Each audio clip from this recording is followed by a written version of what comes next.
Hello and welcome to Channels Television's special program on June 12, Democracy Day. I am Ladi Akeredoluwale. And I'm Millicent Walker. I mean, in a country as exceptionally diverse as Nigeria, today we celebrate and honor the struggles and sacrifices on the long path towards democracy and to the country's continuing progress. In June of 2018, President Muhammadu Buhari announced that Democracy Day will be celebrated every 12th of June starting in 2019. The holiday had previously been observed on May 29. So as it stands, since it's a new date, this year marks the 4th of Democracy Day celebrated on June 12. Today marks 23 years of Nigeria's return to civil rule, and 1999 to date is generally referred to as the country's fourth republic. The first, the second, and third were all interjected and punctuated by military coups. On June 24, 1993, the Third Republic was truncated by the annulment of the June 12, 1993 presidential election, an action that created a chain of events which led to the inauguration of Chief Ernest Shonekan's interim national government, which itself was toppled in a coup by General Sani Abacha on November 17, 1993. General Abdulsalami Abubakar midwifed the birth of the Fourth Republic when he handed power over to former head of state Olusegun Obasanjo on May 29, 1999, after the successful general election of that year. And since the 1999 transitional elections, however, there have not been any military interventions, unlike what's been happening in our neighboring countries like Guinea-Bissau, Mali, Burkina Faso, and Niger. Our next report highlights the celebration of Democracy Day in Nigeria.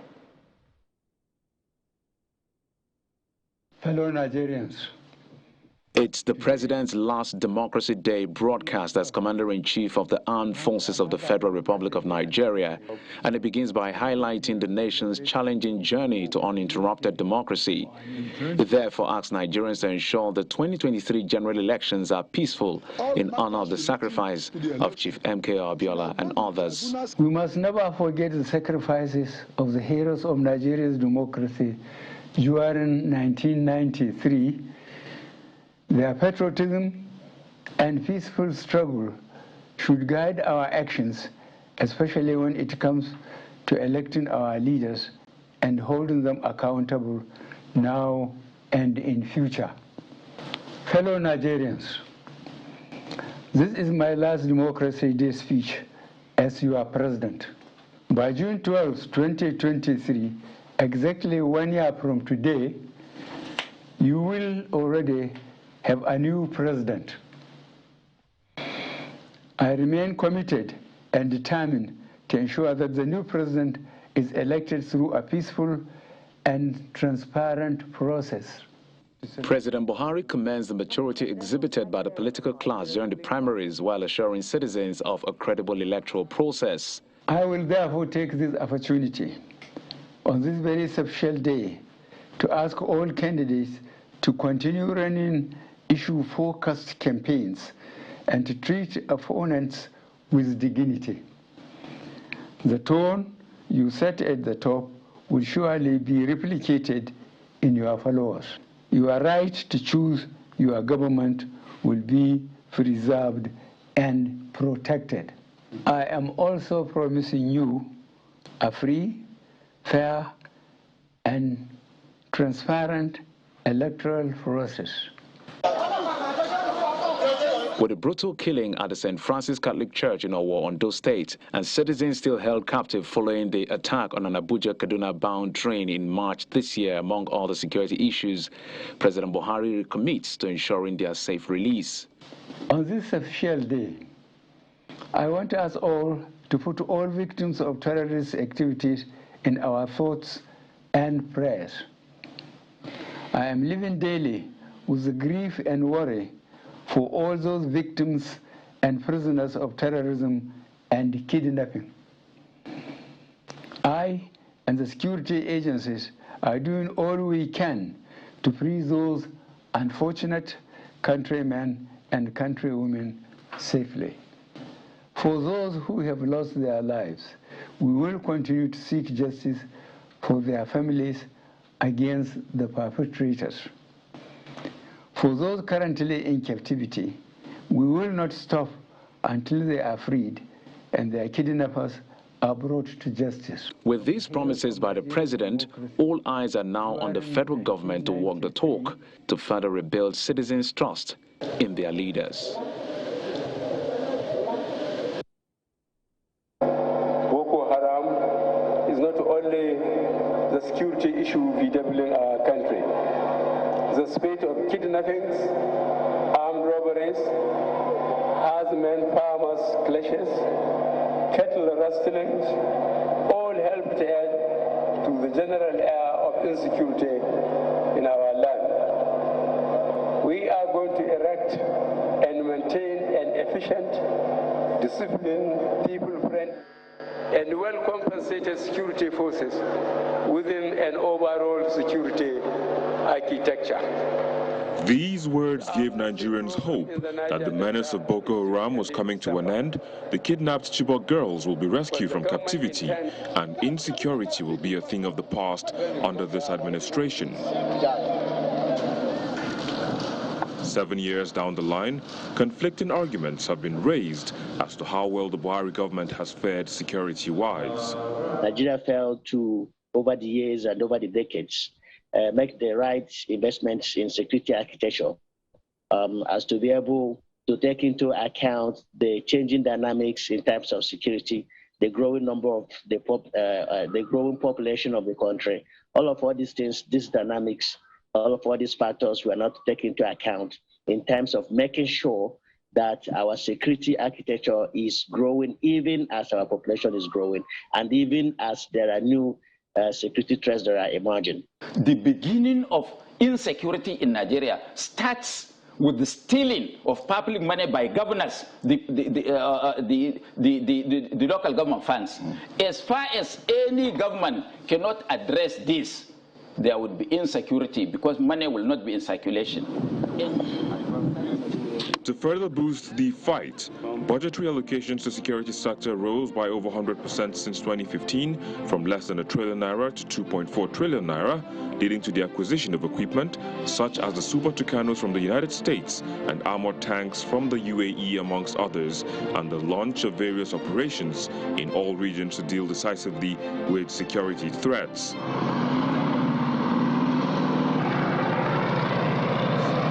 That notwithstanding, issues of banditry in the northwest, Boko Haram in the northeast, IPOB agitation in the southeast, farmer-herder clashes in the north-central, piracy in the south-south, and mob actions among the citizenry, leading to loss of lives, loss of revenue due to sit-at-home orders, and kidnap of traveling citizens continues unabated. We are calling on Mr. President, President Muhammad Buhari, the service chiefs, the head of security agencies, national and international human rights organizations to rescue our families.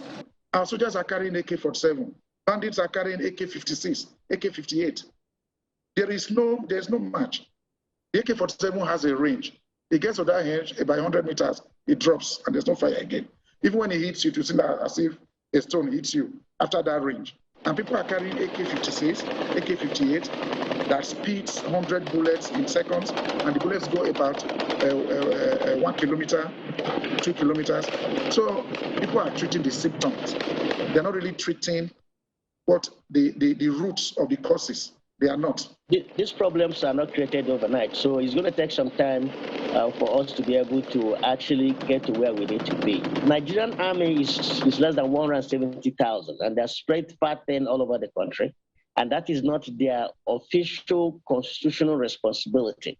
Their official constitutional responsibility is the territorial, defense of the country. But now we have them engaged in law enforcement, thereby abandoning their constitutional responsibility. While the lack of political will has been blamed for Nigeria's inability to stem the tide, experts also say external factors are also contributing. Barack Obama, for instance, as even an African president in the US, refused to give Nigeria any assistance, which was very suspect. What they call him, Donald Trump came, the same thing.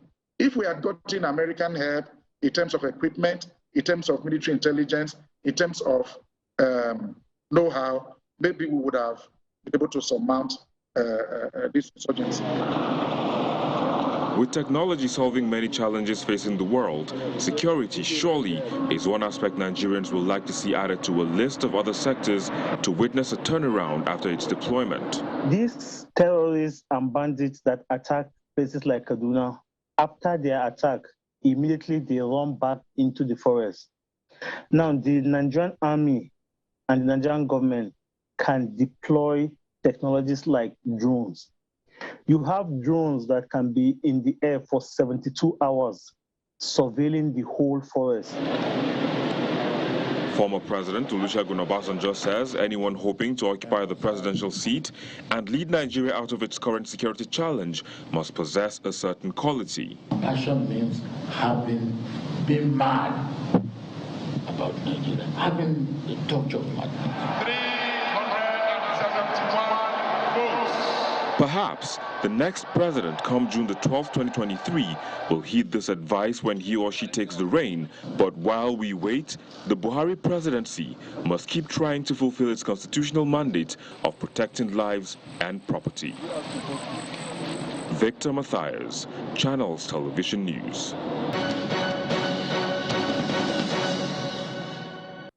Welcome back. It's still Channels Television's special program on Democracy Day, giving hope to Nigerians. Remember that you can follow the conversation on our social media handle at Channels TV on Twitter, at Channels TV on Instagram, and it's streaming live on our YouTube channel. And you can watch us as well in the United Kingdom on Sky 518. As Nigeria continues to confront multiple security threats, insecurity is deepening in the northern and southern parts of the country.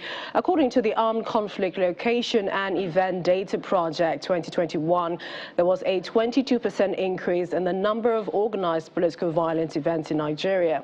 The violence resulted in over 9,900 reported fatalities, nearly a 30% increase compared to 2020. Indeed. The report also says that the threat posed by Islamist militants in the northeast shifted in 2021 and persisted in spite of ongoing military operations to counter the insurgency, with the Islamic State of West Africa, ISWAP, Lake Chad faction gaining more power and influence.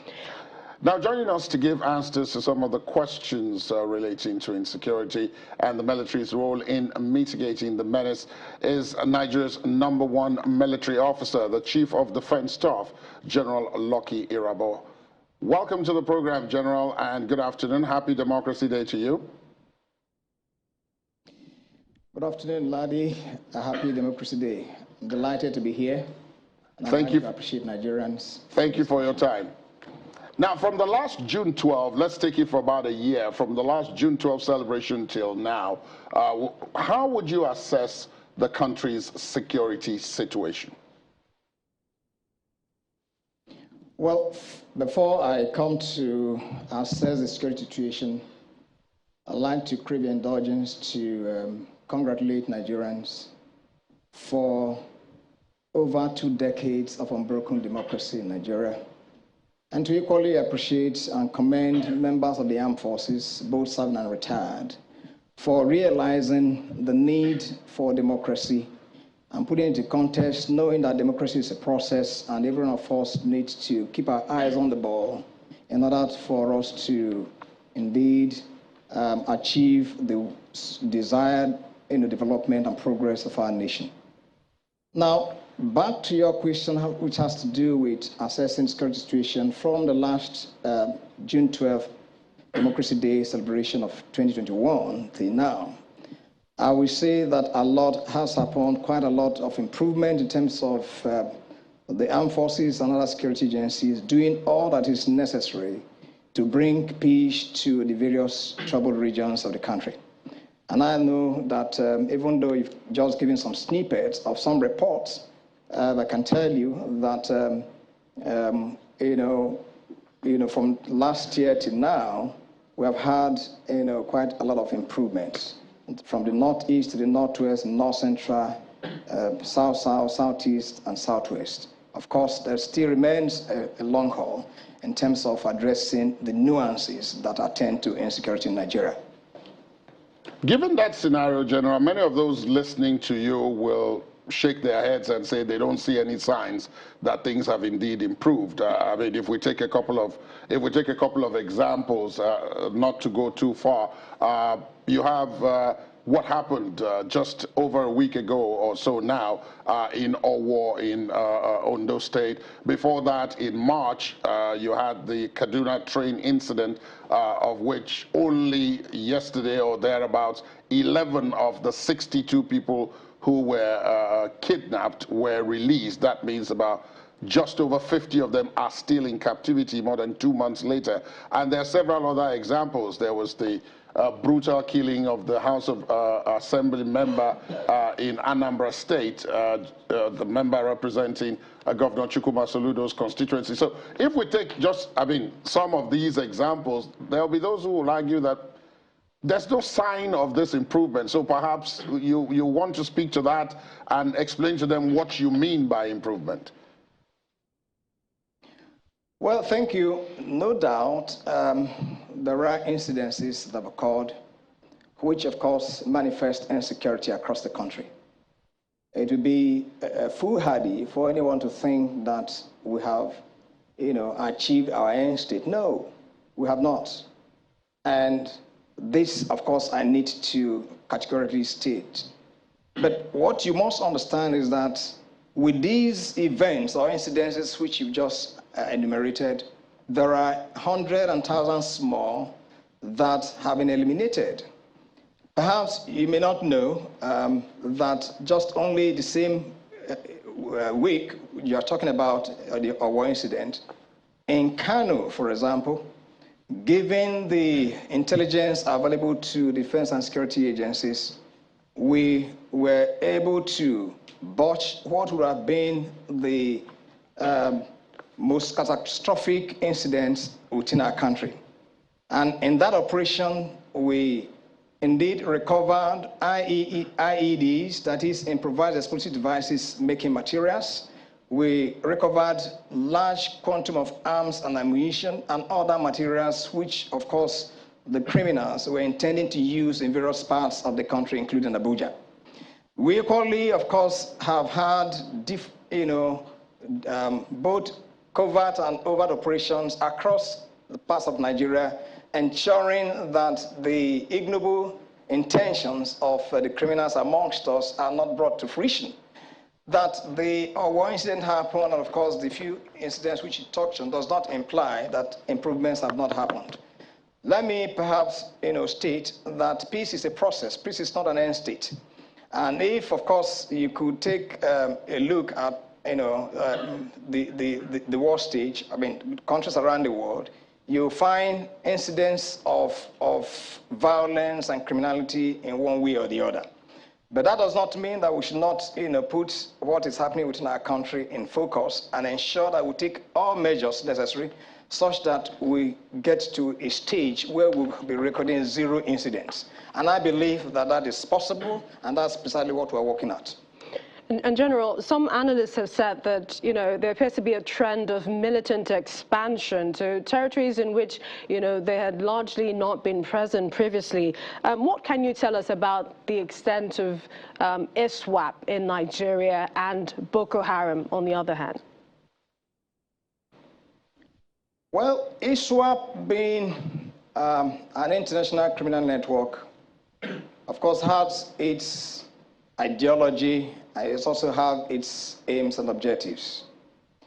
Whilst not, it's not my intention to focus on what their ideology or what their intentions are, it is necessary for us to understand that within the territorial space that Nigeria, we have measures that have been put in place, and of course that we're also reviewing to ensure that the menace of ISWAP and other terrorist elements do not escalate beyond what it is, rather to have it, taken out completely. And this is the reason why continuously we indeed advocate or counsel Nigerians to understand that terrorism does not have color, does not have race, and has no respect for religion. And the fuel for terrorism is hatred. And that is why we seek the understanding of Nigerians to support the defense and security agencies in ensuring that right information is passed at the right time, in order for us to ensure that those elements who want to disturb our peace, who want to disrupt our peace, who do not want us to get to what our national aspirations, what they are, achieving them, to have them taken out amongst us. So for me, on this Democracy Day, my appeal to Nigerians, and of course to you members of the First Estate of the Realm, is to focus on the things that matter. That is, what is it that unites us? What is it that we need to know in order to make peace? What is it that we need to know, especially on our part as members of the Defense and Security Forces, in order to be able to dot the I's and cross the T's with respect to operational plans, such that every Nigerian will indeed live in a state of peace. So this, of course, will be my appeal, and I think that it's necessary for us to focus on that rather than looking at the expansion of ISWAP amongst several other issues, which, in my view, will not bring hope to Nigerians, which, of course, in the theme of this democracy message is bringing hope to Nigerians. In general, you've talked about, the people, you've talked about how perhaps intelligence needs to now go back to the grassroots, but how much do the people trust, the military? Do they trust the government? I mean, this was a problem. Solving COVID, for example, the government had a trust in the people to give out all of those protocols, but how much trust is there for that information? And this is also to forestall any violence or incident. Well, Vincent, thank you for that question. Let me say that trust is a commodity that does not belong to the military nor the civilians. Rather, it is that which belongs to all of us as Nigerians. So it is not about how much the civilian or the populace trust the military. No. It is for us to have an understanding that we can't withhold information and expect that miracle will happen. Certainly, it's not going to happen. I'm a victim as well as every other Nigerian that is on the street. We're all victims together. There is no one who is on the other side of the still war. No, we're in it together. Our family members are in it. We as men and women at the front lines, we're in it. We take the first hit. So the issue is this: trust is not something that we need to beg for, but it is for us to bring the understanding why there has to be trust. Indeed, our citizenship is anchored on the need for us to trust each other. That's the reason we have the national anthem and, of course, the pledge. So for me, I will seek and, of course, crave the indulgence of all Nigerians to say that, look, there has to be trust. Trust must exist, and trust must be given in all respects, so that together we will achieve the state of peace that we so desire. General, there are a lot of things that you've said there about trust building and all of that between the population and the military, and the fact that the military is in fact part of the population. In the report we played before we came to you, there was a picture of the lady who is a family member of one of those who is in custody, shall we say, of the kidnappers from the Kaduna train incident. There are other families who have lost loved ones in our war, and those who have lost loved ones in the southeast and the northeast, military men, retired officers, and so on, who are all feeling the pain of this insecurity challenges.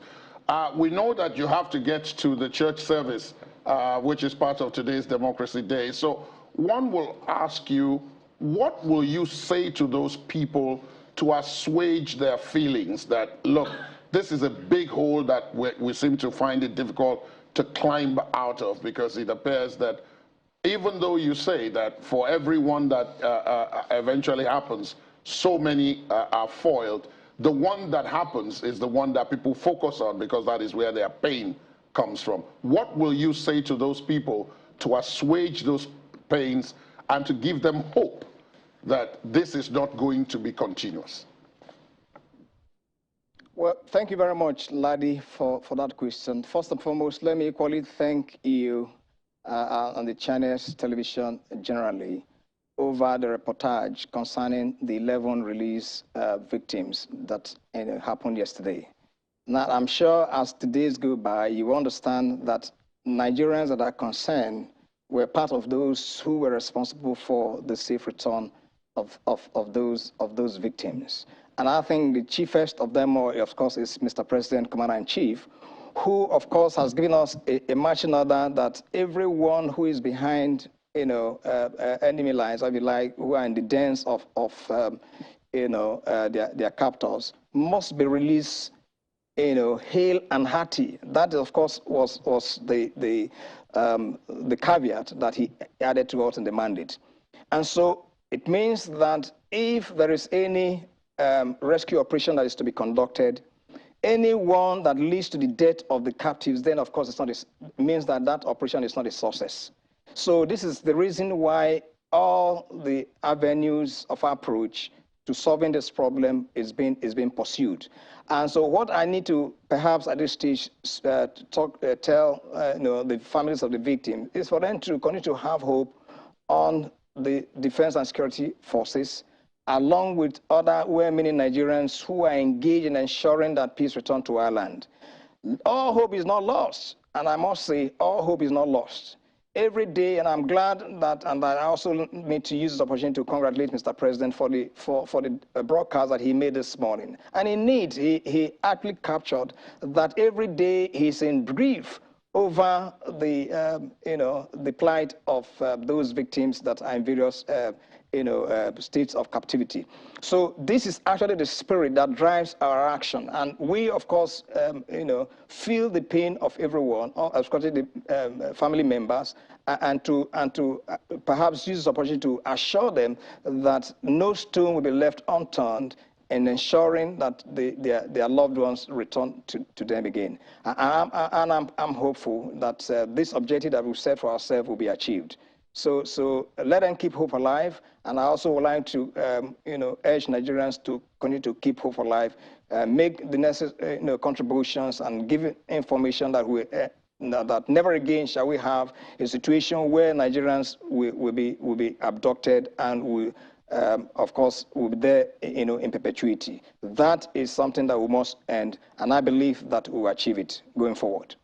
Amen to that. Chief of Defense Staff, General Lucky Rabo, many thanks for joining us today. And we'd also like to thank members of the armed forces for all they do. Thank you so much for joining us on the program. Thank you. Thank you, Minister. Let's take a break, and when we return, we'll delve deeper into the security risk factors and some of the other solutions that are possible. Please stay on with us.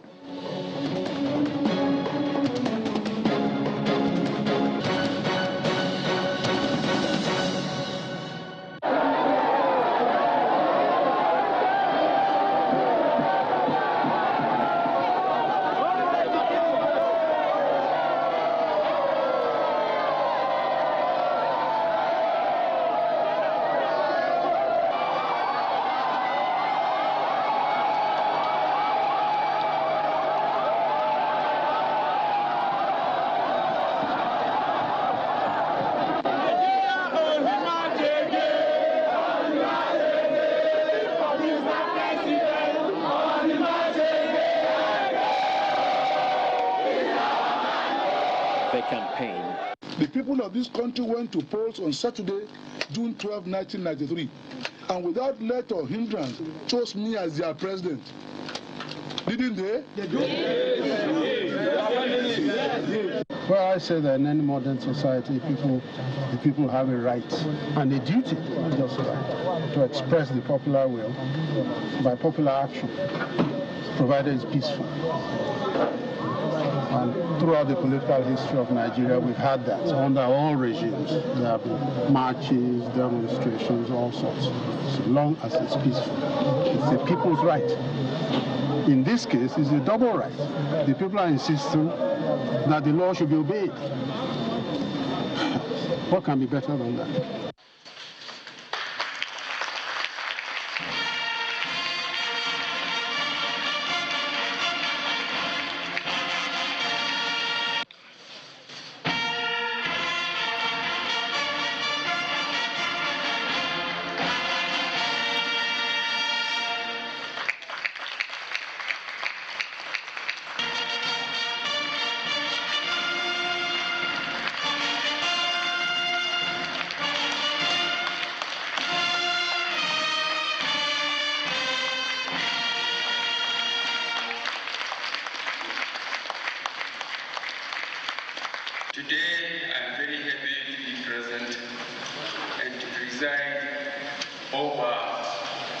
the commemorations and the investiture. Marking the formal official federal government recognition of June 12 as National Democracy Day.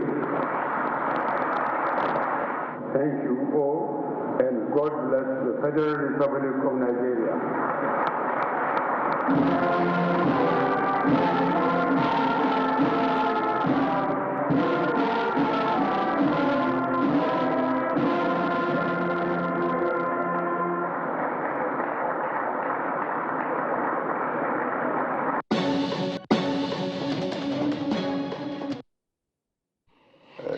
Welcome back.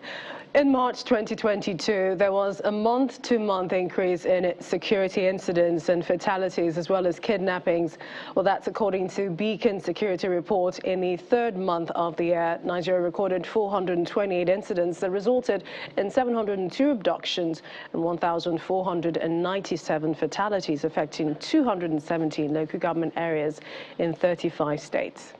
A month-to-month analysis of the changes in the figures recorded in February 2022 and March 2022 showed a 40.1% increase in kidnappings and a 68.8% increase in fatalities. A comparison of the incidents that occurred in March 2021 and March 2022 shows a 144% rise in incidents, abductions, and fatalities. Well, joining us to take a further look at the insecurity situation in the country, here in Lagos, we have Dr. Kabiru Adamu, security consultant, Beacon Securities Limited. Dr. Kabiru, thank you for joining us. We also have from our Abuja studios, retired Commissioner of Police, Emmanuel Ojukwu. Thank you very much, CP Ojukwu. Thank you so much for joining us. Virtually, I'm also being told that we have Major General Augustine Agundo, Special Advisor to the Governor of Plateau State and former Theater Commander of Operation Safe Haven, joining us virtually. General, thank you for your time. Welcome to the program. Well, while we're waiting for the General, I think we're going to start with our two guests in studio. Dr. Adamu, there are a lot of statistics here. And you listened to what the CDS said a bit earlier, that for every one that is reported that we, the media, supposedly feast on and so on, there are dozens that have been foiled. Is that a fair comment on his part? And are those who are focusing on the failures as opposed to the successes being unfair to the military and the security agencies generally? Ladi, do I have immunity here? You do. You're asking me to analyze the statement of a general. Indeed. Well, there are two other generals joining us on the panel, so your immunity will need to stretch. Well, on a serious note, I'm aware of the incident the CDS mentioned, the one that happened in Kano when a vehicle was recovered. The vehicle was loaded with IEDs, and it was traveling from Jigawa to Kano. And given the population of Kano, if that vehicle had been delivered, most likely to a gathering of perhaps a substantial number of persons, the story would have been different today. So yes, to that extent, I think the security forces, the generality of them, are working to prevent certain incidents. But I think the onus is on them to communicate their successes to Nigerians. What Nigerians feel is the number of deaths that happened. In your earlier report, you mentioned that in 2021, about 9,000 people died. This is also documented in my consultancy. 9,000 people, Nigerians, fathers, mothers, brothers, sisters.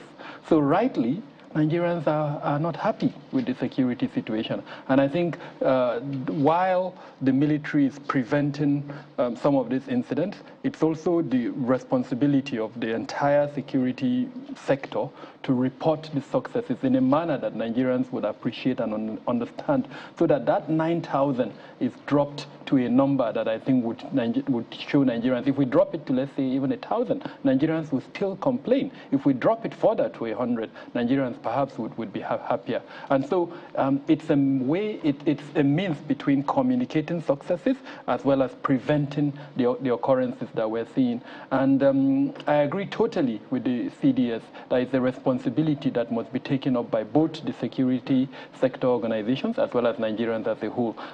Sharing information when you see and hear development, as well as the protection for the sharing of that information, is the responsibility of perhaps both sides.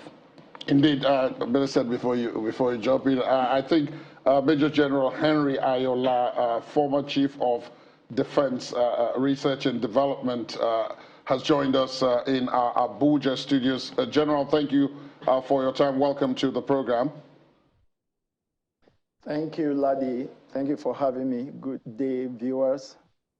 Thank you. And my question is to Mr. Ojukwu, retired Commissioner of Police, and this is, if you're surprised by the scale of attacks that we've seen in the last 1 year. Well, every right-thinking Nigerian will be not just surprised, be concerned and be alarmed at the rising increase in crimes, not just attacks, other violent crimes. Because these things are having a lot of impact on economic development, having a lot of impact on population, social life, and a good number of other things. So every Nigerian says a no-no to violent crimes. I do know that the police and other security agencies are doing quite a lot to stem the tide in criminality and in violent crimes. A lot of results have been achieved.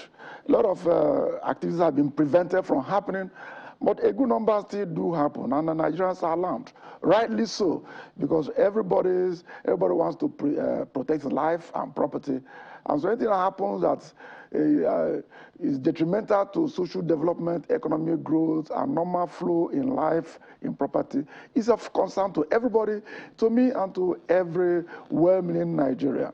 But I do know a lot is being done to keep them in check. If I may, Major General Ayola, we've seen a number of improvised explosive devices used. I think we saw that in Taraba, and this is apart from what we witnessed in Ondo State. What do you make of this dimension of violence? Yeah, thank you very much for that question. I had an occasion to talk about this a few days ago. If we recall vividly that between 2009 to about 2014, this pattern was very common. I mean, that was at the beginning, following the death of Mohammed Yusuf, when Boko Haram went all out violent.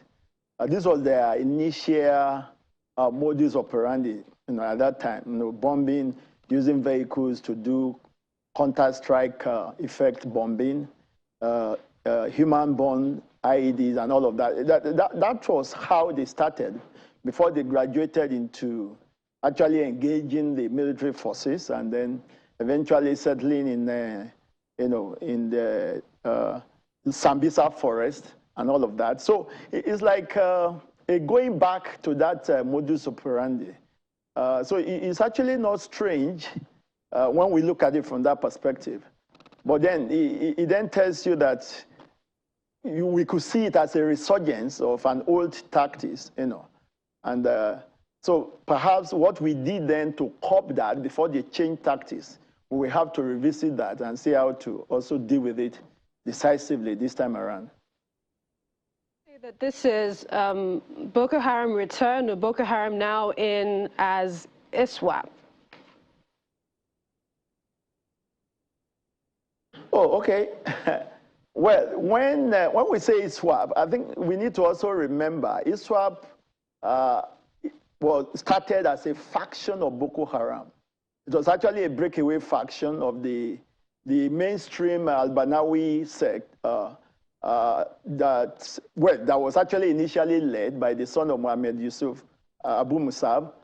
So it was a breakaway from the Shekau's faction. So there's really not much difference between ISWAP and Boko Haram. The major difference is the name, and because when they broke away, then they swear allegiance to ISIS, and that's why they became, Islamic State, West African province. So there's really much, perhaps the difference between them is a little ideological difference as to how violent they are to population, places, and when they do their operation. They had more consideration about population-centric operations, whereas the Shekau faction were not that considerate. And then they were known also to be very more friendly with the locals when they capture a place. Those are the few differences between them. Other than that, in terms of ideology, modus operandi, they are virtually the same. Dr. Adamu, in trying to talk about this, I've listened to quite a number of people talk, and they say that these attacks are not necessarily random as we look at them like laymen. Someone I listened to on one of the programs said virtually everywhere you have the attacks, whether it's in the north or in the southern part of the country, there's a certain attachment to some sort of resource. Create some chaos there while the authorities are concerned about that chaos. Those people can get on with the business of illegal mining or extracting of those resources. In the case of Owo and Ondo, someone mentioned the idea of bitumen. In Zamfara, we had heard the whole idea about gold and all of that. And that in the northeast, when it became likely that we would get oil, that also sparked some. If this is true, how come we are not reacting to that? We are not being proactive if we know? First of all, is it true? And if so, why are we not reacting? So let me avoid falling into the fray of the narrative. There is a conspiracy theory that is going around, and unfortunately that conspiracy theory has gained a lot of traction. So let me not fall into that trap of responding and then falling into it. Okay. Into it. What I would say is this: the answer to solve whatever it is in intelligence. And I'm happy with the question you earlier asked the CDS. We need to enhance the capability of our intelligence agencies. And to do that, we need to ensure that there is some level of accountability within the entire security architecture. Now, we have organizations that are whose mandate is purely for intelligence, and there are about 4 of them. Then for every of the security organizations, about, if you add the 4, about 23 more, each of them have an intelligence arm. Now, unfortunately, because of our history and some other internal structural issues that they have, they're not working together as one. So you have them operating in silos. You have sometimes unhealthy competition between them. Now, there are 2 things that are key to intelligence. That is to detect and then to understand. If you are able to detect and understand, then you can prevent. But in our own case, I see over time, and I've studied security, I've worked security in Nigeria for about 30 years, that this is the crux of the matter. We, for some certain reasons, fail to detect, and even when we detect, we fail to understand. And because you don't understand, it will be difficult for you to prevent. The earlier question you asked the general, ISWAP, for a couple of months now, based on the intelligence that I work in commercial intelligence, and this is not state intelligence, but it gives me the ability to see and understand these trends. So we knew, for instance, that ISWAP was expanding its territory from its traditional base in the Lake Chad area, Borno, Yobe, into other parts of Nigeria. And the one that worried me was Kogi State. From around February, we saw a couple of bombing incidents in Kogi State. So what did I do? I put a simple protractor in Kaba and drew a cycle around Kaba. And every area that fell into that was vulnerable to attack. Now, if I was in public security, what I would do is to reach out to every unit within those states that were within that cycle and tell them, look, you're likely to be attacked. And this is what you should do to prevent the attack. And what are the targets? And that this is where I differ a little bit from General, I think, Ayola. We can play roles in preventing these attacks. There is counter-terrorism, which is the role of government. Then there is anti-terrorism, which is the role of you and I. Now, churches, as an example, mosques in those locations, they are soft targets. How do we enhance the physical security measures within those churches and then within the mosque and other vulnerable locations? So those are the kind of intelligence-driven reactions that I'm hoping to see. That even now, despite the fact that we're aware that there is an increased level of threat, in certain locations, I'm not seeing those necessary changes that would ensure there is a preventative, measures, especially along soft target. So the answer to your question really is intelligence.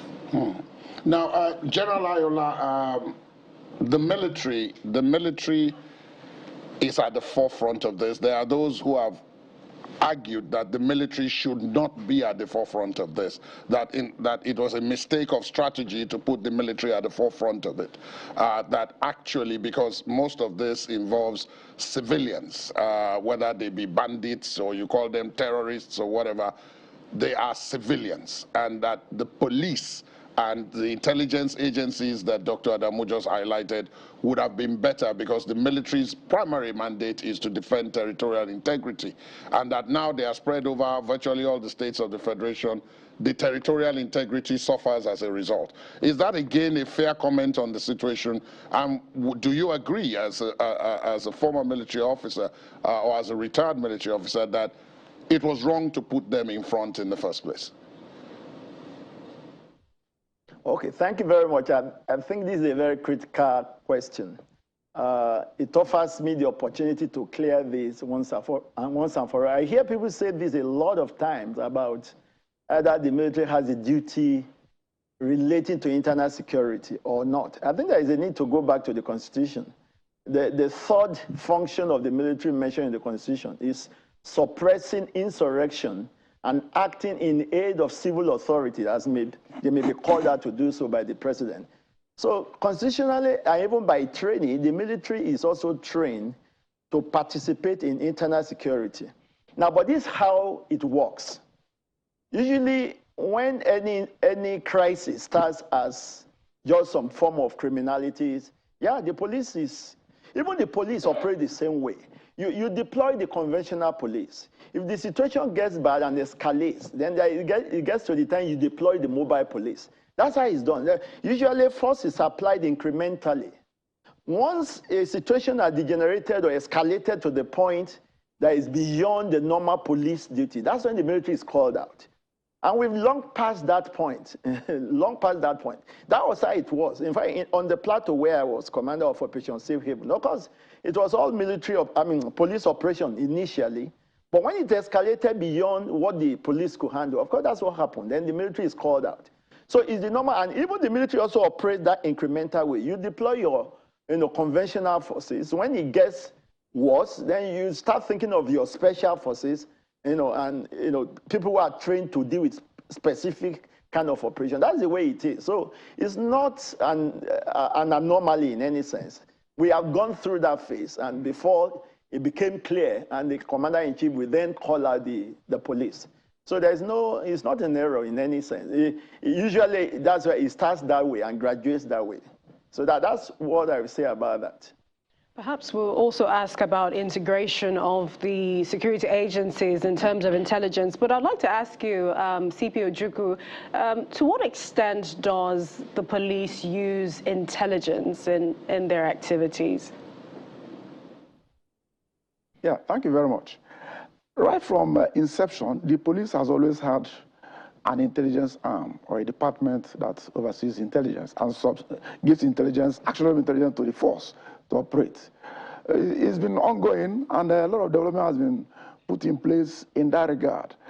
But the issue is that the police over the years has not been given the wherewithal to develop its intelligence arm. You are well aware that when the NSO was carved out of the police e-department was kind of sidelined. But over time, the police realized that without intelligence, it will not be able to do its job. And once its job is not done, and there's chaos, there's anarchy, insurrection, as the military officer just mentioned earlier on, the military will come in. And that does not portend very well for the image of the police. So right now, as we speak, the intelligence arm of the police is being upgraded, is being retooled, being re-energized. A lot more officers are being trained in that area. And they've been able to achieve a lot of results in the areas of kidnapping. A lot of kidnappers, well-known kidnappers in this country, have been arrested and brought to book on account of intelligence-led policing on the part of the police. So efforts have been done to upgrade it, and all those things require a lot of funds. I do believe that even with the recent case of Owo, where the National Security Council asked the police to look for these perpetrators and bring them to book, that will require deployment of intelligence assets, and where the police are lacking in some areas, they may make some requests, and there will be intervention from the government. And that's what we also heard from the Ondo State governor, who said the local network, Amotekun, wasn't sufficient in terms of equipment, and asking that there should be some sort of state police. Are you a proponent of that? State police has been in the air for quite some time. If Nigerians so decide to have state police, so be it. But what we have right now is that the Nigerian police, as presently constituted, is operating in about 7,000 locations in this country. Every police formation you have in a state has like 90% of its officers from that community, or from that state, or from contiguous states. They operate. But what the people are asking for in state police is police that will be controlled by the state government and the apparatus. If Nigerians so wish, fine. But the police, as of today, operates and cooperates with local communities, vigilantes like Amotekun you mentioned now, because the police cannot be everywhere at the same time. They may not understand the internal operations of some of these criminals in those locations. They need the involvement of the communities in policing those communities. And that's about community policing and even state police. That's all well and good. But if you want to have a structure called state police, let the constitution be amended, and then Nigerians will have a taste of it, and then they will know which way to go. I wanted to talk to Dr. Adamo, and this is in terms of, state police. For the Ondo State governor, he says state police could have, perhaps forestalled what happened. Is that true? Will that be the solution? So it depends. The philosophy of policing itself requires a level of control by the very people that have established that, policing department. And I think that is the missing element, even with the federal structure that we have at the moment. So if we decentralize and do not enhance democracy at the state level, then we're likely to have the same situation that we're having at the federal level. So my answer to your question is, how do we improve the democratization of our security agencies? And it's instrumental. Today is June 12th. We're speaking about democracy. How do we move the democracy from governance structures into the security organizations? How do we ensure the security organizations are accountable to us as a people? So that for me would be the only way. If we just move the same structure that we have at the federal level to the state level, and the governor has absolute control over the security department, then unfortunately what is happening at the federal level will repeat itself. There are two key elements, I think. First of all, the utilization of the resources at the disposal of whether federal police or state police. Then the second element is the accountability measures that will be put in place for whatever policing arrangement that we have in place. Unless we work on these two, then unfortunately, I do not think the governor's recommendation would work for the state. Now, let me come back to you, retired CP Ojukwu, and then General Ayola, I want you to weigh in on this same question, because when we have these discussions about security and we get to talking about what's the way forward, the solutions to this, we always talk about intelligence, knowing what's going to happen before it happens, so that if it's a bad thing, we can prevent it from happening. One thing that seems to become apparent is that when you look at it from other countries' examples, there are two groups of people who are very good with intelligence, whether they are in rural areas or they are in urban areas, and that is the youth, the young, because they move around a lot, and then fairly old people, people in the older generation who have not too much on their hands and therefore have a lot of time to observe what is going on, and because they've been around for a long time, they know when something has gone wrong. In Nigeria, those two groups, particularly the young ones, don't trust the security agencies, particularly the police. The trust deficit between the young and the police is as wide as the Atlantic Ocean. As a matter of fact, they don't want to have anything to do with the police. And more often than not, the interaction between the police and the young people is one of, as we saw with NSAS, brutality. That's the accusation. So if the young ones and the older ones who are doing the intelligence gathering without knowing it don't talk to those who are supposed to act on intelligence, what are we supposed to do?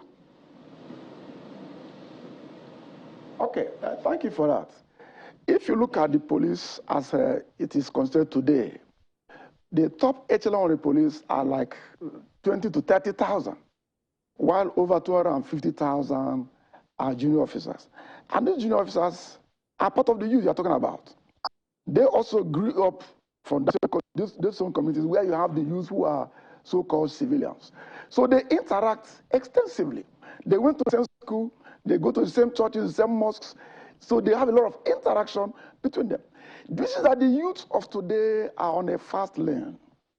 They want to get there quick, want to ride good cars, have good technology at their beck and call. And some want to have quick money. By so doing, they get in conflict with the law. And the same youth on the part of the police are the ones to enforce the law. So issue of conflict must arise in trying to enforce the law. What we saw during the NSAS was that the police was just a metaphor. They were after the government, actually. People were fed up with so many issues in Nigeria, and because they see the police every day in every area of their operations, the police were the first victims, and the police became the whipping boy. There is issue of trust gap, which you alluded to, not just with the police, but with the elders and with the government of the day. The trust gap has always been there. And to bridge it means that we need to listen to people as they ventilate their grievances and act on them. June 12th, as we are marking today, somebody won an election and somebody annulled it. First time Nigerians went to cast their votes and they expressed their wishes. Somebody stood on their wishes. What we are saying is that if we are going to reap from June 12th as Democracy Day, we need to begin to allow people to express their choices, their rights, and listen to them instead of using a jackboot to trample on them and they may arise again. So the police and the youth, they do quite a lot of interaction. And because that about 60% of Nigerian population are the youth, the police needs to tap into these youth as avenues of information that could translate to intelligence. And I do believe it's working as the days go by. General Ayola, your take on this? Yeah, thank you very much. I think it's an area really I'm itching to speak on. Let me start from, I have two areas I want to talk here. First, about the increase in criminality and much more among the youth. I think there's an area we're overlooking, the area of parenting and the failure in that area. Because, you know, the law of harvest is that when you sow a seed, you reap multiple seeds. Multiple seeds. So what has happened is that the nation has gone through a cycle where you have had parents who perhaps were not well raised, now have become parents, and they are raising and having little or nothing to pass on to the generation of their children. And we are seeing that playing out. You know, it's so easy to deposit all of this responsibility at the feet of the security services. But I think we need to start from the homes, where parents should play their role, raise their children properly, the way they should be raised. Let there be values and ethics and character cultivation, so that the amount of delinquency in the society will be reduced. That's one area. The second area is the issue of the intelligence community. I mean, without trying to be an advocate for the intelligence community, but I see another gap there. From my own experience, I worked with some fantastic guys in the Department of State Services and the intelligence sector of arms of the police, of civil defense and all of that. And I see a lot of capacity in this community. But you see, one thing we also forget in that area, that no matter how good your intelligence community is or your intelligence services and security services are, they are not the consumers of their products. The intelligence products are passed on to other first responders or other services and security services who have to implement, who have to take advantage of the intelligence to carry out operations. Now, when there is a gap in that connectivity, or in that connection in particular, it shows. So that even if you get the best of intelligence, let's take, for example, the police intelligence gets some useful intelligence and passes it on, and the nearest responder is a police station, and they don't have a vehicle to respond. You will be blaming the intelligence community, but they've done their job, and their job ends as dissemination. Okay? Now, if logistics are not there for the first responders to carry out their own part of the job, then the fault still goes back. But it has to be shared. So we need to look at the nodes and the joints within the security architecture itself and make sure we plug those gaps. It's only then that the work of the intelligence can then have an effect at the end of the day. And then we'll be much more appreciated. That's my take on that. Thank you. We're ended this segment in just 90 seconds. So I guess that 90 seconds, Vincent, gives us enough time to thank our guests. There's still so much to unpack, but we want to thank all of you for participating in this segment. But not everybody is leaving, right? No, not everyone. Mr. Ojukwu, give us perhaps tell us in terms of security, in terms of democracy, consolidating democracy in terms of security now. Where do you see us going? What are some of the things that you want to see, you want the police to do? Your parting words as you leave us now.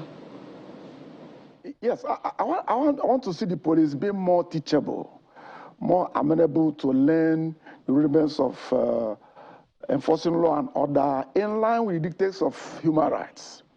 The police job essentially is to promote and to protect human rights of Nigerians. So the police is the chief protector of this democracy that we are marking today. I expect to see the police more amenable to such teachings and to follow the line so that they begin to practice democratic policing to be in line with international best practices. And that is, I can see that coming quite soon. I'm going to say the police is your friend, but I'll say it. Police is indeed our friend. Thank you so much, CP Emmanuel Ojukwu, for joining us today. Indeed, by that, General Ayola and Dr. Adamu will be staying with us for the next segment, but we will be back after this break.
See, a leader does what he believes is the best thing to do in a given circumstance.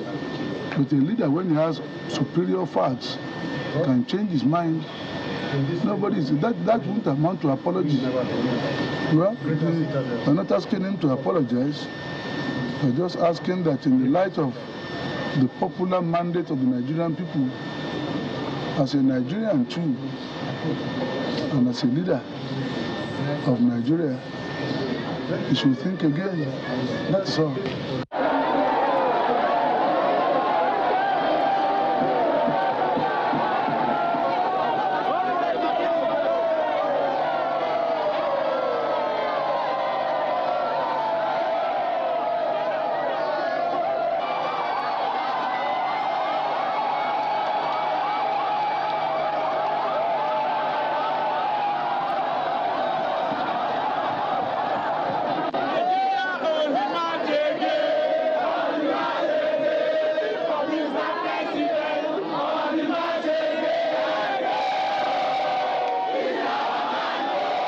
Campaign.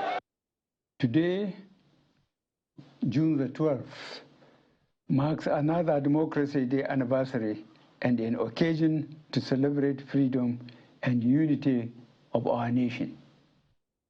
From 1999, we consistently celebrated Democracy Day to mark the end of military rule and the return of power and control into the hands of those freely elected by the people. On this day, Nigerians recommit themselves to ensuring we protect and preserve the ideals of democracy. In 2018, we moved Democracy Day from 29th of May to the 12th of June. This change was to remind all Nigerians of one free election, after which the presumed winner, along with Nigerians, were denied their rights and their choice. On June 12, 1993, Nigerians saw the best in our citizens as we all went out to vote peacefully. By June 24, 1993, we also saw the worst of our leadership as the elections were annulled. We must never forget the sacrifices of the heroes of Nigeria's democracy during 1993. Their patriotism and peaceful struggle should guide our actions, especially when it comes to electing our leaders and holding them accountable now and in future.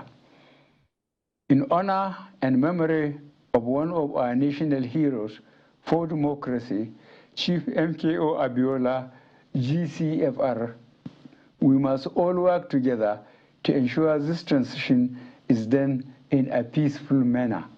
I am hopeful that we can achieve this. Welcome back. You're still watching Channels Television's special program on Democracy Day, giving hope to Nigeria. Remember that you can join us online, follow the conversation on social media at our handles at Channels TV on Twitter, at Channels Television on Instagram, and it's streaming live on our YouTube channel. And you can also watch us if you're in the United Kingdom, Sky 518. And yes, we also have and have had for the past an hour or so members of the audience here in our Lagos studio. And they will be, of course, asking some questions, of course, during the end. And we'd like to, inform you that, you can put down your questions. Some of you'd like to, of course, ask them, via audio. We would also be taking them, and this is towards the end. And you can indeed join that conversation online as well. Absolutely. So in this segment now, we're going to go slightly deeper, and that's why we've retained Dr. Kabir Adamu, Managing Director of Beacon Securities, who's here in Lagos, Major General Henry Ayola, former Chief of the Defense Research and Development in our Abuja studios, and we expect that we're being joined, of course, by Ms. Indi Kato, and we're also expecting to be joined by Professor Abed Balogun. Yeah, there's Indi Kato. Yes, there's Indi Kato. Hi, Foundation. Indi. Welcome to the program. Indi's in our Abuja studios as well.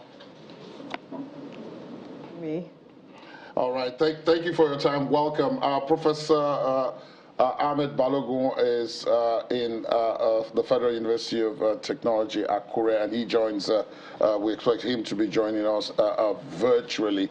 He is a food expert. He's a food security expert, and that is one of the things that we will also be focusing on, and how that has been affected by insecurity. In fact, about 19.4 million people will face food security across, insecurity rather, across Nigeria between June and August this year. A report by the United Nations Food and Agriculture Organization, processed in collaboration with Nigeria's Federal Ministry of Agriculture and Rural Development and other stakeholders, analyzed acute food and nutritional insecurity in the Sahel and West African region. The report said the food crisis will affect Nigerians in 21 states and the FCT, including 416,000 internally displaced persons. As at May 2022, it noted that about 14.4 million people, including 385,000 IDPs in 21 states and the FCT, are already in the food crisis. The analysis for the month of March covered several states: Abia, Adamawa, Edo, Gombe, Katsina, Lagos, Sokoto, Taraba, Yobe, and Zamfara, and of course we mentioned the FCT. Well, I mean, let's just really delve into this. Essentially, what we're witnessing in terms of, security and how it's affecting other parts of the sector, the economy, agriculture. Indy, I'd like you to come in here since you've just joined us from Abuja studios. Essentially, your thoughts. We are celebrating Democracy Day today, but we're really focusing on insecurity. Is there much hope for Nigerians when they think of the aspect, our security? So, I'm speaking as a Nigerian who is clearly affected by this. I hate to be the one to break the news, or to be the, having of bad news, but no, there isn't right now. We do want to hope for better, but every day it's like you come on any platform at all, and what you're met with is a barrage of bad news, of different things happening to people in this nation, and you're just wondering, when is your turn? I saw conversations about the Owo massacre, and on the same day, things happened in southern Kaduna, where I come from, and these things are happening almost every day, one news after the other. It has become so much that we can't even keep track anymore. And it is disheartening, but at the same time, we need to move beyond, okay, we're mourning, yes, we are, but every day, we've come to the point where it has become our normal. Yes, it has become our normal, but something needs to happen. We can't continue like this. I can't even at this point project it to, oh, a new person in power is going to change this. It has become our normal. This is what the average Nigerian wakes up to. This segment is about food security. This segment really tells us, look, in a matter of time, Nigerians will be starving. We're starving already. I come from a very, very wealthy place when it comes to food. But if you go to the village, people barely have food to eat. If there's one thing we always have in store, it will be grains. If there's one thing it's tubers of anything to make sure that food is there. It's not there anymore. The result of insecurity is glaring at us in the face. We can't continue to act like, this is not happening, or this is happening just in small bits and pieces. This is our normal, and it has consumed the whole nation.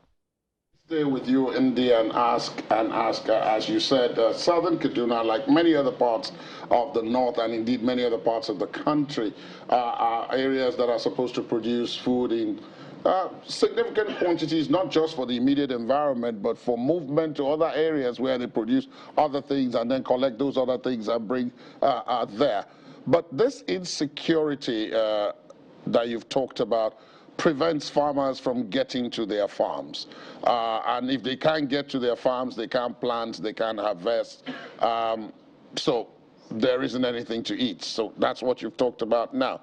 But I want to go beyond that and find out what really, if we take the southern Kaduna example, beyond the headlines of so number of people attacked, so number of villages, and so on, what really is the problem in that area? What have you identified or have you zeroed in to be the cause of this insecurity, and what we can do about it? So it's prevalent attacks against the farmers in this area, against indigenes of places, of these places. And at the end of the day, I think one of the first things we had to deal with was insincerity on the part of those whose job it is to tackle this. You know, we have gone through this battle back and forth with the government on what was supposed to be done. And we had talks of, the first time we had talks of exchanging money with these killers. You know, the government, our governor spoke about something, I think on this station he did that. And we've really gone down the rabbit hole since then. They have collected more and more. This is running into billions. It is suicidal. That's the best way to paint it. To go to the farm in some of these places right now is absolutely suicidal. These attacks keep happening. It can be lone attacks. We hear you may hear of the one that 50-something people, 30-something people died, like the recent one, you know, where they said, oh, the helicopter was there, but then it was said the helicopter came to help. But there are every day, if a person goes to the farm, one person goes to the farm, the person is dead. 2 people go to the farm, they are dead. 3 people go, they are dead. It's happening over and over again. And then in these poor communities, incessant kidnappings are happening. These people still have to take from what they do not have and give to these attackers. And then this further emboldens the attackers. We're seeing different narratives happening. And in certain places, in the same Kaduna, we would want to be told that, oh, in certain places it's clashes, but in other places it's attacks by terrorists. In other places it's ISWAP. We don't even know, you know, what the narrative, the general narrative is. It's the same space. How are we saying, oh, this here, this is this here, that is that there? It's the same space. It's the same modus operandi we are seeing. The same kidnappings happening, the same attacks on communities happening, the same thing. So right now we're just looking at, for me, I'm looking at, look, people from these areas, I as a Southern Kaduna person, speaking for people from all of these places, need, number one, a certain level of truth from the government. Number two, a commitment to ending these things. It's one thing to come on the media and say, I'm committed to ending this. And then it's another thing for people to see sincerity of purpose, because in lots of the time, people in these communities talk about calling out for help, and then there is nothing being done. Even the governor at some point, when the train attack happened, opened his mouth and said, look, sometimes they point to where these attackers are and nothing has been done. All of these things reduces faith. People need to hope for something. People need to feel like, look, we're being heard, somebody cares. And all of these things reduces that. And it's not in one place you're hearing it, severally. Over the years, even when I was in university in Unijos, people will say, look, we called for help. Security personnel were right there. Oh, while they kidnapped us, we were passing, there were soldiers there. This one and that one. Like, these narratives are always there. And then people talk of seeing, oh, what they say are, oh, sometimes people say, look, oh, it seems that there are soldiers here aiding and abetting. Sometimes you see news of people who have abandoned their post to join. None of this helps at this point. People need a sense of hope. People also need to be included in the security of their place. We've talked about state and community policing for so long now. But even for some of our areas, if we're not even going to get that, can we at least get the dignity of civilian joint task force? Many of in the Northeast, they have that. But we don't know why in Kaduna, for example, we're not getting that. People want to be able to protect their homes. They can point, they can show you. Some of them have learned to even fight. Allow people. I think we need to get people from this grassroots. We need to ensure that, look, the people who are most affected by this are involved in the protection of their own homeland. We need our security personnel, the army, the police, we need them to be more in tune with these communities.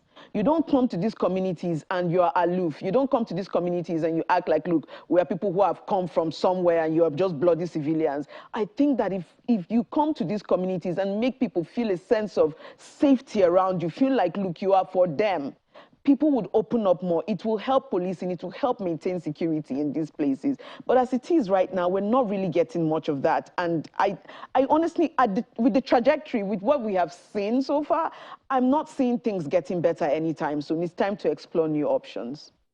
I guess it's not a one-size-fits-all in terms of, you know, the solution. But before we come to you, and this is Major General Ayola, because I'd like you to respond to some of the things that Indikato had to say. We'd like to welcome Professor Ahmed Balogun, who's an expert, climate change, head laboratory for geoecology, sustainable food systems, FUTA. That's the Federal University of Technology, Akure. Professor, welcome. Thank you for joining us. Thank you very much, and happy Democracy Day to Nigerians. Thank you very much. So, Major General Ayola, over to you. Yes, thank you so very much. I recall that Southern Kaduna situation is similar to a lot part of the plateau. And so when I was commanding Operation Safe Haven, one method that we used to create an enabling environment on the farms was to get our troops deployed around the farms, agree on a time for which farmers can go to their farms and the time they must depart. So we create the presence of the security forces. So while the farmer is working, the header is handling his cattle, and nobody does anything stupid around that time. So I think that period is known and it's announced to the community. They know that don't go to farm outside these hours. And that worked very well. Even though it's not the best of solution, but at least it's a workable solution. But what it also means is further tasking of the already overstretched armed forces and police and all of that. But it's a solution that worked. So that's one thing I can add. Of course, obviously, if farmers are driven up their farms, if people cannot go to farm because of fear of being killed, it's certainly the inevitable unintended consequences of that will be scarcity of food, and that's what we are getting. But I think we can try this method, and it will save the day for now. Professor Balogun, let's come to you. The Food and Agriculture Organization report suggests that insecurity, especially insurgency in the northeast states of Borno, Adamawa, and Yobe, armed banditry in some northwest states, Sokoto, Katsina, Zamfara, and Kaduna, as well as the north-central states of Benue and Niger, are key drivers for the food crisis. As someone who has studied this closely, how do you suggest we go about solving this? We know what has caused it, but how do we solve it? Well, our main problem is our lack of resilience and proactiveness. What we are seeing now is a case of policy backfiring by our inability to empower the citizenry over a long period of time. And that has degenerated into the crisis we are seeing. The bottom line now, as you have said, the issue is not about causes anymore. What do? We need to address the fundamental, which is that we have only been empowering institutions. We are not empowering the citizenry. If, like has been mentioned earlier, the people that are being protected or need protection or are part of the security architecture, the case would have been different. That's one. Secondly, the people in this region, majority of them lack social security, and the same for the bulk of Nigerians. And if there is no social security, I mean, education, health, everybody's poor, there's no way you can defend yourself against poverty. My take now is that going forward, we should change business as usual and focus more on empowering rural communities. As time permits, I will dwell more on how that will be achieved. But what that really means is that to end poverty, our rural communities must be empowered to protect themselves and to produce food and feed themselves. I'll leave it at that for now. I mean, there is one thing, the will, I mean, one wants to, this is what should be done, but the second thing really is the will to do it. How do we get that done for the people, for students who have been on strike for many months, for those who need to be empowered, the rising, skyrocketing costs of food, and it's not even the Russia-Ukraine war alone or the drought which we're seeing in the Horn of Africa. Do you think politics, we can disabuse politics governance from what we're seeing when it comes to insecurity? Dr. Kabiru? Definitely not. In fact, the politics or governance or the lack of it is a trigger and a driver of the insecurity. And so that brings me, I think, to the period that we're in. We're in a pre-election year, and the language out there is everybody should go get his voter's card. In today's broadcast, the president emphasized his role in strengthening the electoral process, and he gave us a promise that everybody's vote is going to count. So I would, unlike I think Indy, I have hope. If the electoral process has been enhanced, and I know it's been enhanced, there are measures that have been introduced within the electoral process to reduce rigging. So that means if you go out to vote, that person that you voted for is likely to, that vote is likely to count.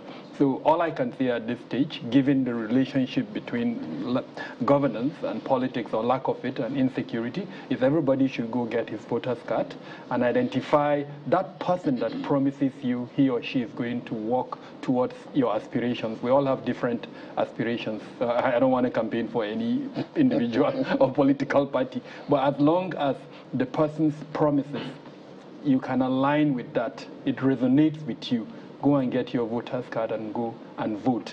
The measures that have been introduced within the electoral process will make that vote count. So I've got hope.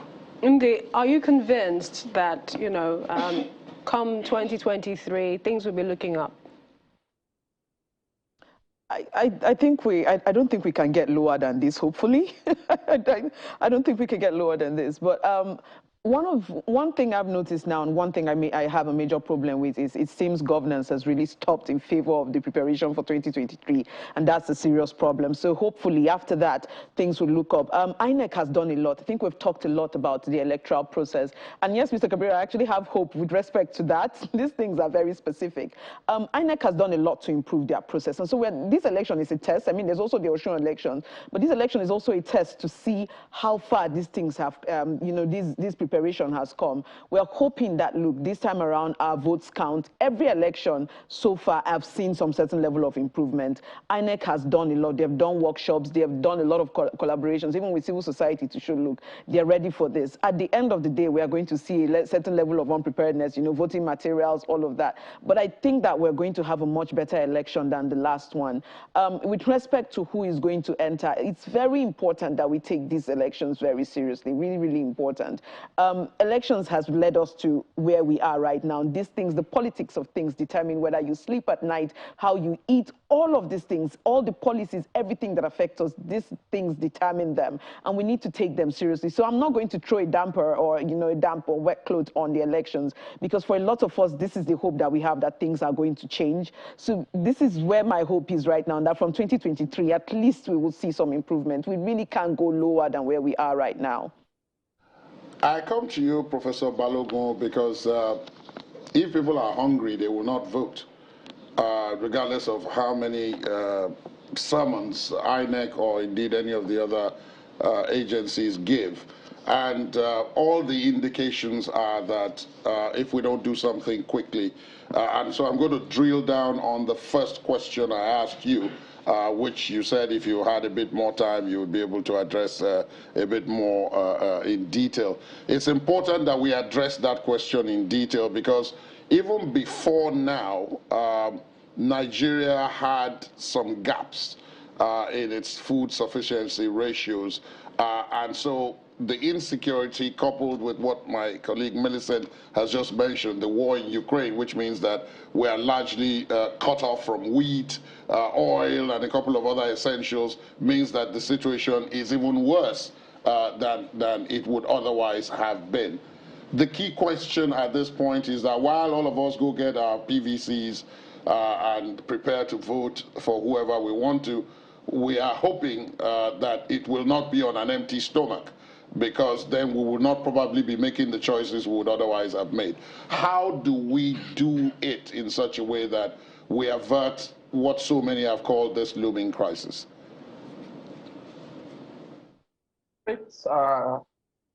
Forward, we need to separate politics from governance. It has been the norm in the past 30 years, and that's the problem. We have 740-something local governments in Nigeria. what is each of these local governments known for, and what are the states in which local governments exist doing to enhance the productivity of the people producing these items. This is the solution.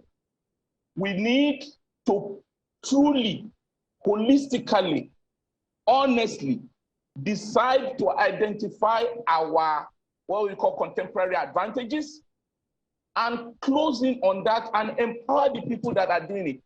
I'm not going to mention names. There are states where you have federal government silos. Those silos have been empty for God knows when. When in actual fact, what the governments of those states should have done is to task and empower the people to produce the grains that goes into those silos. And the list goes on.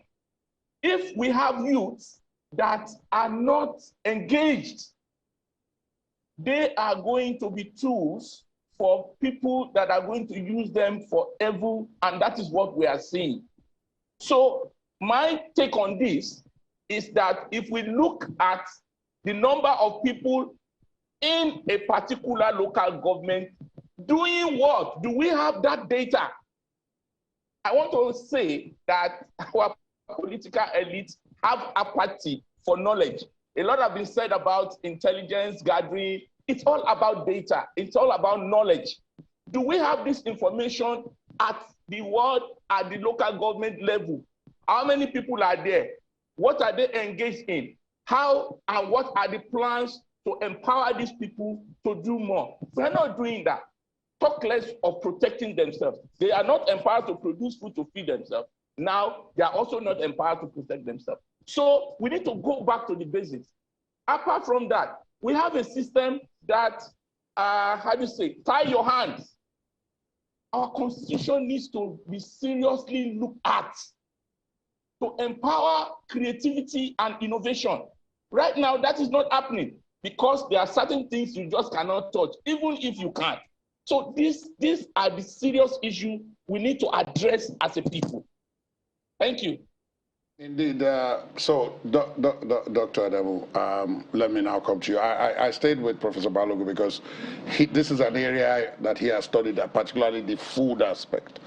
But now coming to the security side of it, which he also mentioned, which is that if the farmers can get to the farms, it doesn't matter what you do, what we're having is what we will have. And I asked Indy earlier on to use the Southern Kaduna example to say, what really is the problem? Most of the time, the media just highlights the fact that X number of people were killed in an attack on Y number of villages. But what caused the problem usually is buried in paragraph 9 or 10, and most people don't read up to that point. What really have we discovered to be the problem, and how best can we tackle that in the shortest time possible so that we avert this crisis? Okay, the first part of your question, what really is the problem? A couple of things have been identified as the drivers of insecurity in Nigeria. Number one is grievances, unaddressed grievances. Some of them are political, social, or economic. The wide disparity between the have and the have-nots. A lot of persons are angry because of these 3 points. Angry politically, angry socially, or economically. If I use the example of Benue State, between the Idomas and the Tivs, it's playing out right now. If you go to Kogi, between the Ibras and the Galas, go to Anambra State, go to Enugu State. Recently, one of the leading senators had to pull out of the electoral process because he was disenfranchised, and that's a senator. So that grievance is a huge driver. Number two is climate change and the inability of the federal and state governments to respond to the issues that climate change drives. As an example, desertification and how desertification is pushing populations further from the northern part into the southern part, and how that is driving some of the conflicts that we're seeing. Time will not allow me to go deeper into that. Number three is the porous borders that we have, issues, conflict that is happening in the Sahel. And by the way, Sahel is now the new kind of war zone of the world. So a lot of conflicts are going on there that there are about 4 countries right now that have been taken over by military juntas. Yes, in that region. Exactly. And then the cases in Mali. Now, that is also driving into Nigeria because of our porous borders. A lot of the weapons that are being used by these non-state actors are coming in from there. Our judicial system that unfortunately fails to arrest and punish offenders. People commit offenses and they're able to get away with it. Now, a typical example, kidnap for ransom. I'm a young man who decides to, be law-abiding. I'm Fulani, and I inherited 4 cows from my dad. I raised those cows for 20 years, and they've turned into 20 cows. Multiply 20, say, by 500,000. How much would you get? But I go into kidnapping, commit one act of kidnapping, and I raise 100 million. Meanwhile, the other person is spending 20 years before he reaches that stage. At what point would I drop my profession and join the kidnapping profession? So our judicial system that is failing to punish offenders is also a huge contributory element. And then the role of the influence elements within the society. General Ayula mentioned one of them, which is the family, but there are others. The media is an influence. Influencers like Indy, are also element. I know she has a huge followership on social media. Any statement, Shehu Sani, the former senator, a statement he makes can move a lot of youth to a certain direction. And then, of course, our schools. And that is the one that worries me, that keeps me up at night. Currently, the universities are shut down. Our primary schools, the role of the teachers, when, for instance, they allow certain values that we used to uphold as a society, they are no longer tenable within those schools. So all of that plays, those are the key drivers. In the case of Southern Kaduna, all of these elements are at play.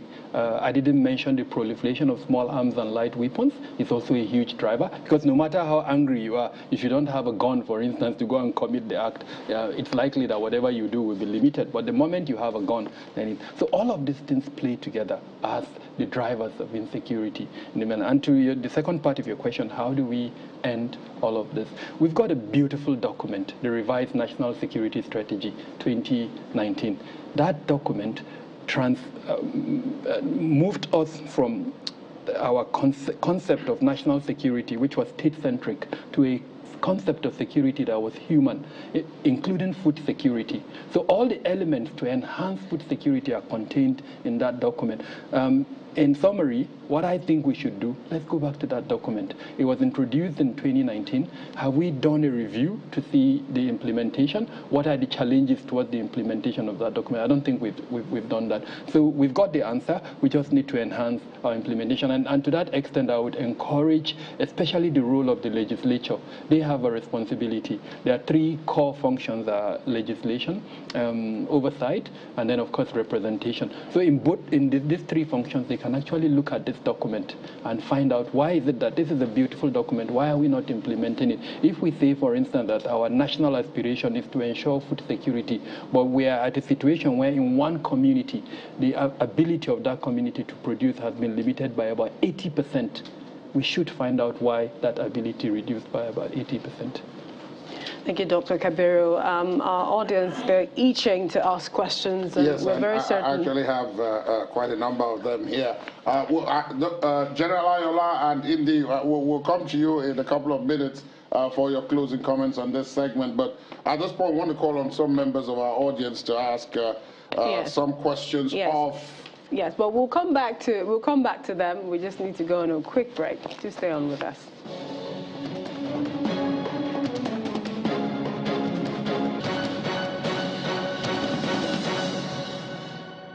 It is not always every time that the changeover of government from military to civilian goes as clockwork as that of Obasanjo to Shehu Shagari. It could be difficult in some instances, but maturity is required to deal with it, experience is required, and patriotism is required on both sides. Yes. That will not be lacking by the grace of God on this occasion too. Certainly not on this side.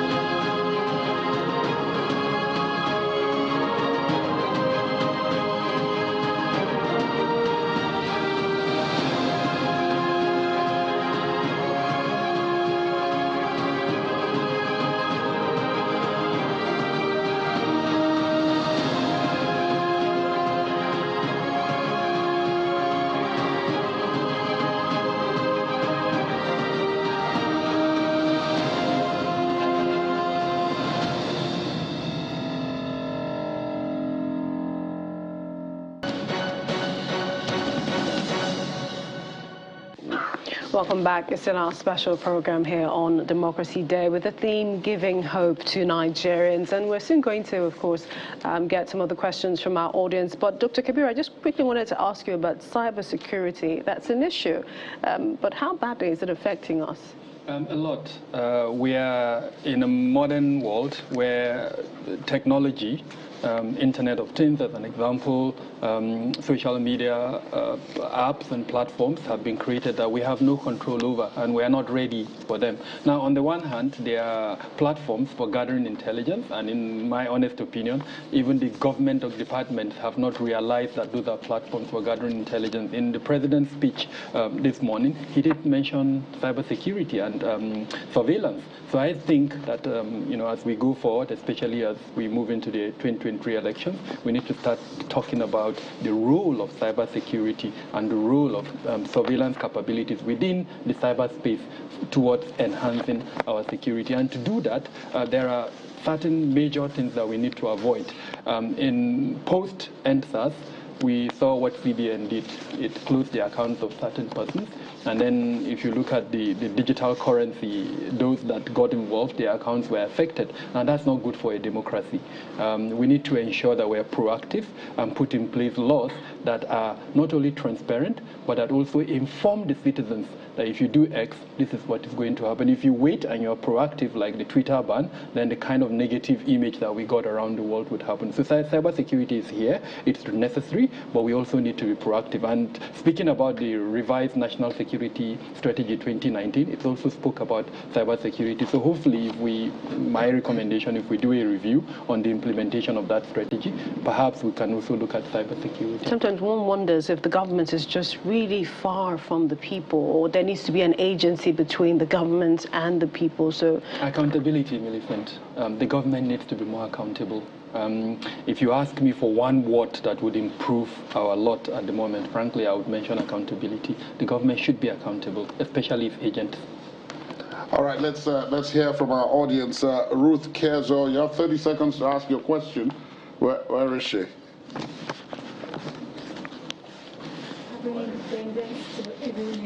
Here. My question is this. The general blamed the issues of the youth on the parenting. And one of the things I know that there is fear and there is hunger in the land. And there's this blaming going on, How do the government help to, take care of the economy, because there's hunger? There's this economic issue that we need to sort out rather than blaming ourselves. Thank you. General Ayola, please take note. That question is for you. Awolesi Oluwa Mayowa, 30 seconds. Happy democracy to everyone. My question is, why is it that the military do not communicate their successes to the citizen, and is there any security reasons to that? Dr. Kabir Adamu, take note of that. That's your question. Aziz Akeushola.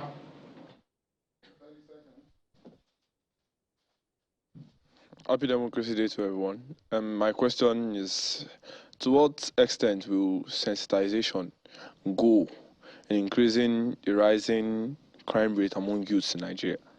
Thank you. Indicato, that's for you. We'll take one more. Clara Akpan.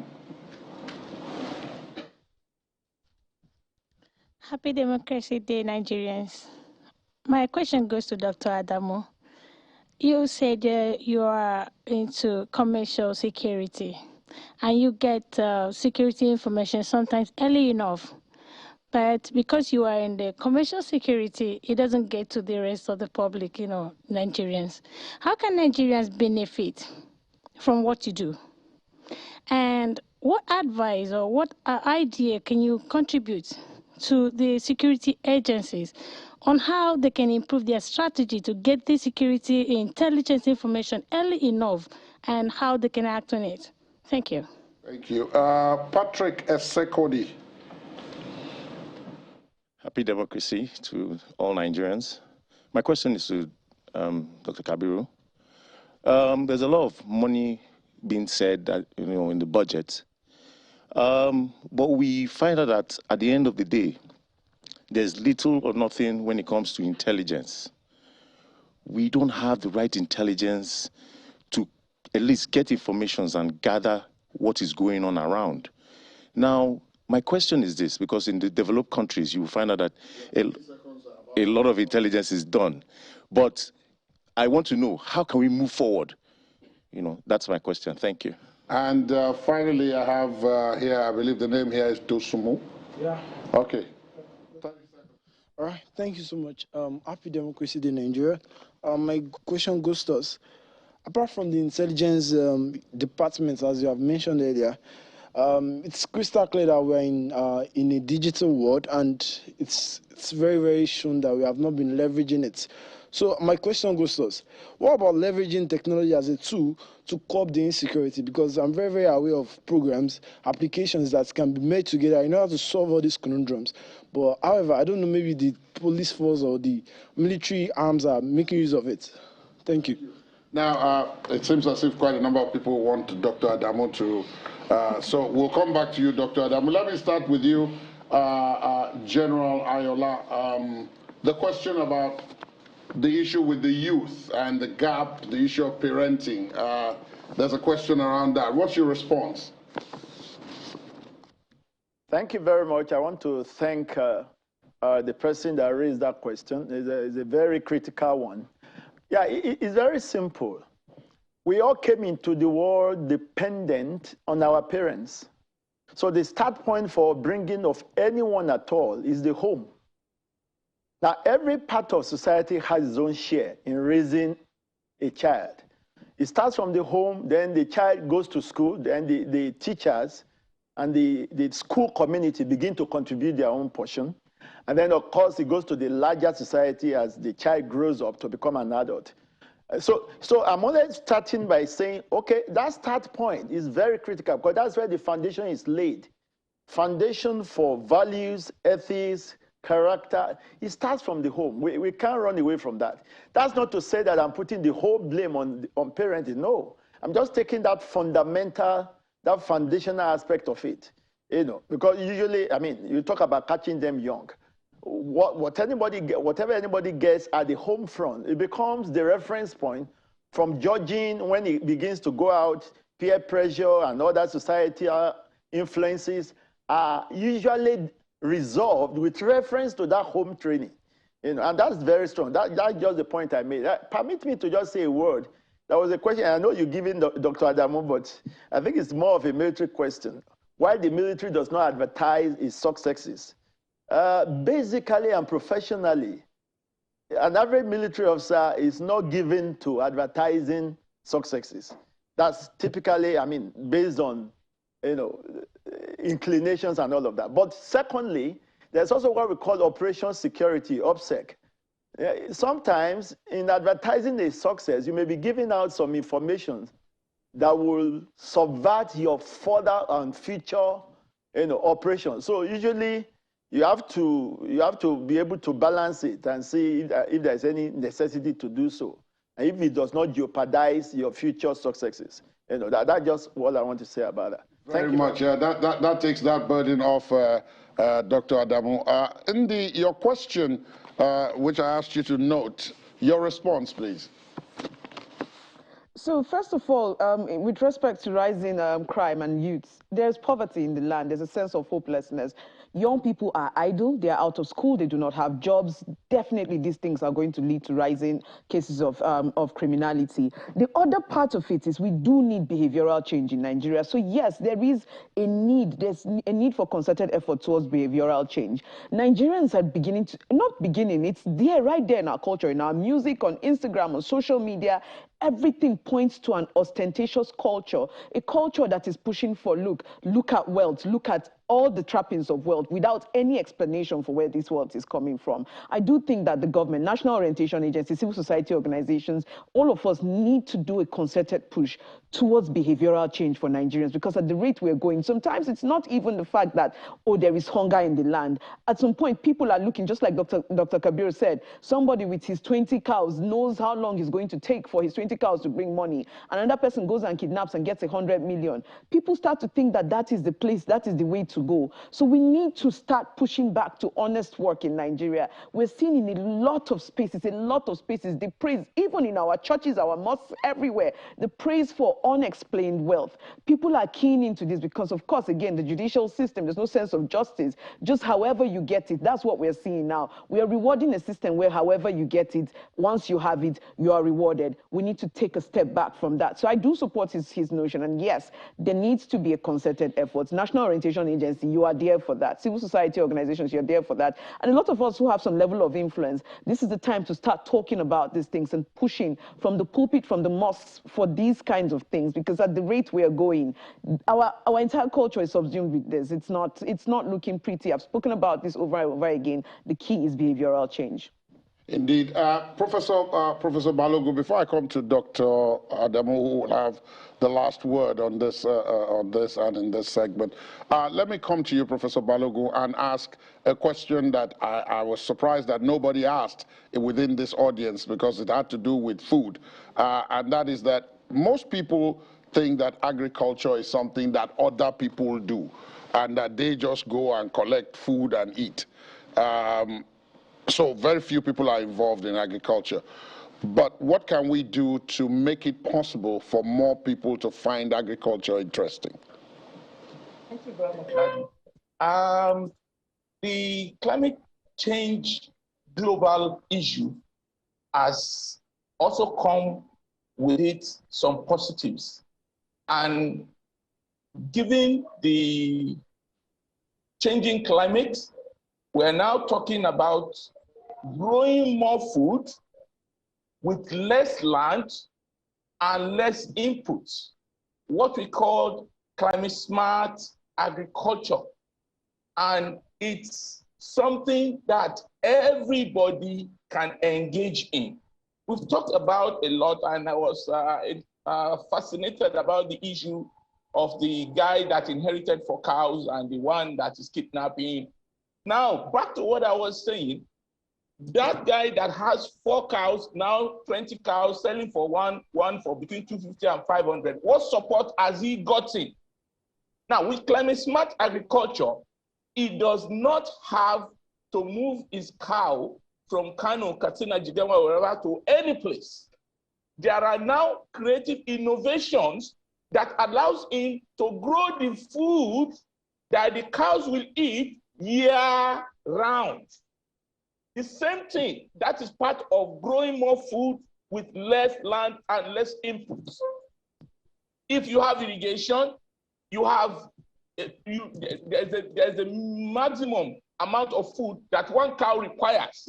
You know the number of cows you have, you know the amount of land you have, you can grow their food on a particular land, and you can harvest and feed them with it without moving them from one place to another. Yes, that's one way to go. With regards to people, when I said all of us can do it, all of us can engage in sustainable agriculture. You don't have to physically be on the field. It opens up a totally new investment. The rural areas with underutilized lands and young people that are drifting to the cities, why don't we go into those places? Like I was saying, our lands are fragmented, no problem. Aggregate those lands, provide the input, machinery, and resources to those communities. Engage young people and pay them well. A ton of maize as we speak is between 220 and 270,000, depending on whether it's white maize, and it takes between 75 days and 90 days, which means that with climate smart agricultural innovations, we can actually produce this 3 times or a year on the same land. Professor Balogun, we are winding down on the program. We appreciate your time, but you have the final word. Several questions. You have 3 or 4 questions. Yes. That I will plead that you answer them in at most 2.5 minutes. Let me summarize. Monies and budgets. We have so much monies and then yet no intelligence. How do we move forward? Technology as a tool to curbing insecurity, and how can Nigeria benefit from what you do? Awesome. Let me start with the first question that was answered by General Ayola. Yeah. terrorism is about influence. And the best way military can win the hearts and minds of the people is to communicate their successes. So while I agree with General Ayula that there is a need to be circumspect in sharing information, I think in the democratic space it's absolutely necessary that the machinery of government, not just the military, speaks about success so that people can key in and understand the rule. That if I don't feel you're protecting me, frankly, I'm not going to support you. But if I feel you're protecting me, I will. Now, all the other three questions, I can tie them, I can answer them as one. With regards to the lady who asked about what I do and whether I communicate it to government, the amazing thing is my products are free. They are not paid for. If you go to my website, Beacon Consulting, you can see we've got an incident tracker. Your local government, I think you come from the south, you can pinpoint your local government and see our trend, our analysis. Likewise, we produce reports and we share it. And the amazing thing is they do use it, but they don't give me the credit. So I'm hoping that by this medium, they start giving me, or at least giving my organization the credit. I decided not to, the Japa technology, or rather philosophy, I decided not to join it. I'm here in Nigeria with my family. So frankly, my stake is here in Nigeria. The second question regarding technology. Technology is a force multiplier in security. If we use it, it will help us. If we decide to go as we're going right now, and like the professor said, we're afraid to embrace the data, then we'll continue where we are. Big data, companies like Tesla, like Twitter, name them, they embrace big data, and we see where they are. Meta is the way the world is going at the moment. So frankly, we need to also embrace technology into security. And then of course the last question, budget and intelligence. What I created in my organization, I know how much I spent. I've seen the budgetary allocations for the different security departments, and I start to be corrected without sounding bogus about my statement. What I am spending is about 1/10 of what these organizations are spending, and without blowing my trumpet, my products are much better than their products. So probity and accountability needs to be extended into the budgetary system as well. All that money I've seen, frankly, is a little bit too much for what the kind of products I've seen being produced by the organization. So I'm hoping that especially the National Assembly and organizations like the EFCC and ICPC would start looking into that direction. I'd like to thank you. Thank you so much, Dr. Kabiru Adamu, for joining us here. From Abuja Studios in Decatur, thank you so much. And Major General Henry Ayola, always a pleasure. Thank you. And of course, virtually, Professor Ahmed Balogun, thank you so much for joining us on our June 12 special. You've been watching the Channels Television June 12 special. Giving hope to Nigerians. I'm Ladia Keridulali. And I'm Millicent Walker. You can, of course, watch this episode of the program and others on our YouTube channel. Thank you so much for watching. Happy Democracy Day. Bye-bye.